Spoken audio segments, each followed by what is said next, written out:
특히 이 개념이 너무 생소하다 보니까 제가 아무리 말을 해도 거의 안 믿으실 거예요. 대기업 쪽에서 많이 생각을 하신 것 같아요. 여러 가지 이런 제안들을 카페쇼 끝나고 많이 받았어요. 그냥 압력을 완벽하게 제어하는 거를 결국에는 다 이 방식으로 갈 것으로 생각이 돼요.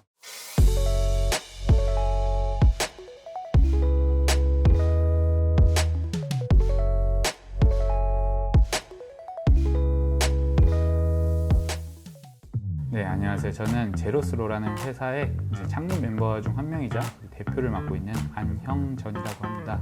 과학 쪽에서는 그런 법칙들이 굉장히 많습니다. 그 중에 제0법칙은 제일 기본이 되는 법칙이겠죠. 저희도 커피 쪽에서 제일 기본이 되고 이제 원리에 충실한 그런 회사가 되자 해서 제로스로, 즉 제0법칙이라고 이제 회사를 지었습니다.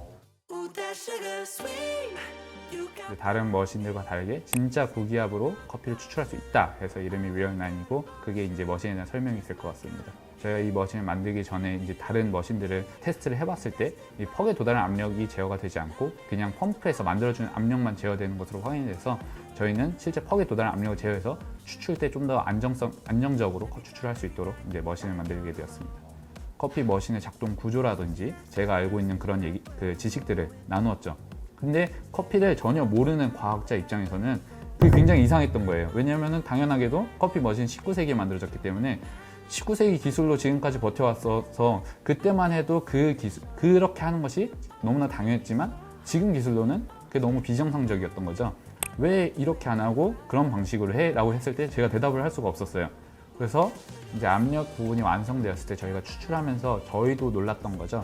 에스프레소의 크레마라든지 질감이라든지 이제 크레마 속에 포함된 향미 성분들이라든지 이런 것들이 전부 압력으로 인해서 형성이 되는데, 저희는 당연히 기존 머신들이 다 보일러를 써서 끓는 물을 이용하니까 온도가 굉장히 중요하다, 온도가 없으면 그게 발현이 안 될 거다라고 생각을 해왔던 것이죠. 이론적으로는 커피를 가장 온도나 압력적으로 가장 완벽하게 추출을 할 수 있지 않을까 해서 이 프로젝트를 시작을 하게 되었습니다. 과학 쪽에서는 굉장히 유명한 네이처 학회에 나가게 되었습니다.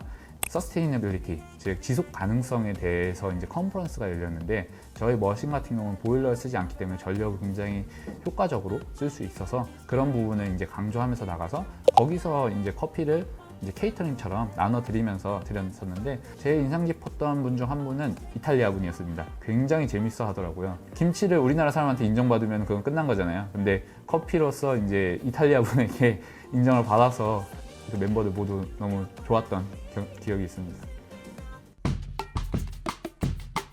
구기압 하면은 대기압의 9배니까 굉장히 큰 수치죠. 사실 한번 피크 찍는 거는 굉장히 어렵지 않습니다. 근데 구기압을 계속 유지하는 것은 또 다른 이야기예요. 19세기에 그런 압을 유지한다 하면은 방법은 수증기압밖에 없었을 겁니다. 그렇기 때문에 수증기압을 이용했고, 수증기압으로도 이제 아무리 보일러 크게 만들어도 약간 부족하죠. 그래서 그런 부족한 부분들을 펌프를 이용해서 해결을 했죠. 근데 그렇게 하게 되면은 퍽에 도달한 압력을 즉각적으로 측정해도 즉각적으로 반응하기가 굉장히 어려워요. 그래서 저희는 제일 쉬운 방법을 택했습니다. 기계적인 힘으로 물을 밀었어요. 그렇기 때문에 그 기계적인 힘을 즉각적으로 바꿔줄 수 있습니다. 빈도수는 저희가 지금 50ms으로, 그러니까 1초에 20번인 거죠. 1초에 20번 저희가 바꿔주면서 그거를 압력을 제어를 하고 있는 거예요. 그렇기 때문에 정말 안정적으로 퍽에 도달한 압력을 완벽하게 우리가 원하는 압력을 제어를 할 수 있는 거죠. 어떻게 보면은 너무나 쉽고 간단한 방법인데 기술들이 예전에는 완성되어 있지 않았기 때문에 불가능했던 거고, 지금은 그런 기계적인 힘으로 굉장히 쉽게 조절을 할 수 있는 시대니까 저희도 그렇게 만들었습니다.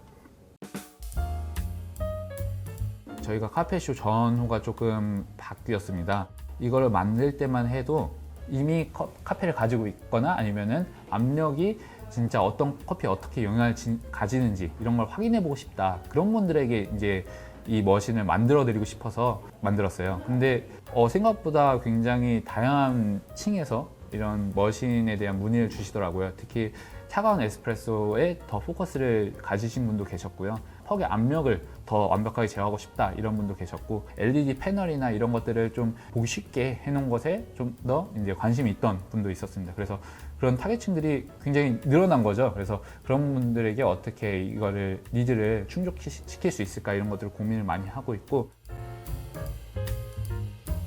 커피 테이크아웃 많이 하니까 머신도 테이크아웃을 한번 해보자. 직접 한번 써보고 구매를 할 수도 있고 아니면 하루 동안 자기가 해보고 싶은 것들을 해볼 수 있는 그런 기회를 만들어 드리고자 이제 원데이 테이크아웃이라는 이제 이벤트를 준비를 했는데요. 특히 이 개념이 너무 생소하다 보니까 제가 아무리 말을 해도 거의 안 믿으실 거예요. 대부분 제가 얘기할 때는 아 그래 뭐 이론적으로는 그렇겠지 라고 생각을 하셨을 거기 때문에 저희가 직접 맛보게 하고 보여드리는 게 제일 중요하다고 생각해서 그렇게 준비를 했습니다. 특히 많았던 의견들은 에스프레소와 더치를 좀 섞어 놓은 것 같다 이런 말씀들이 많았어요. 제가 마실 때도 첫 맛은 이런 에스프레소 캐릭터가 굉장히 동일하게 나옴에도 이제 끝에 가서는 굉장히 깔끔하게 떨어지는 그런 면들이 있기 때문에 과일 같은 그런 것과 같이 먹으면 굉장히 잘 어우러져서 그런 부분들을 많이 테스트를 해보고 있습니다.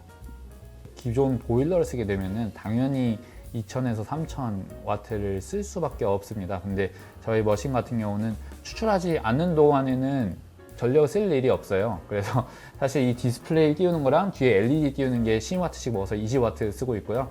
그리고 추출하는 것도 1시간에 20잔 추출한다고 하면은 평균을 계산해보면 한 30W 쓰더라고요. 아까 이런 원데이 테이크아웃을 할 수 있는 이유도 보통 머신 하려면 전기 공사를 먼저 해야 되잖아요. 근데 저희는 그런 게 필요 없이 핸드폰 충전할 수 있으면은 저희 머신도 쓸 수 있는 거죠.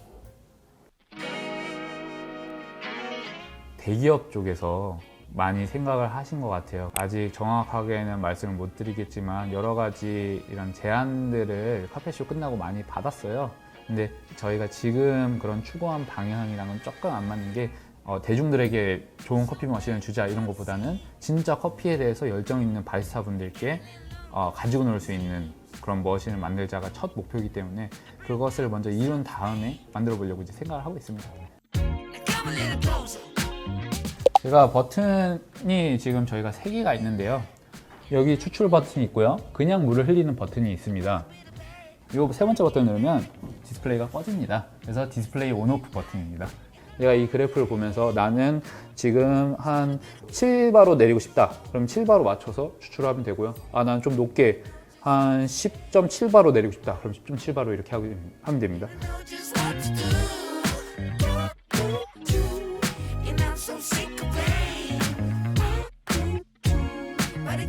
차갑게 내리는 에스프레소 기술이 특별하다는 게 아니라 이런 압력을 완벽하게 제어하는 거를 결국에는 다 이 방식으로 갈 것으로 생각이 돼요. 그래서 저희는 그런 부분을 먼저 선점을 하고 다양한 모델을 만들어서 그런 여러 바리스타들의 니즈를 충족시킬 수 있는 제품을 만들어 가지고 미래의 커피 머신이 되자라는 게 저희 그 목표입니다.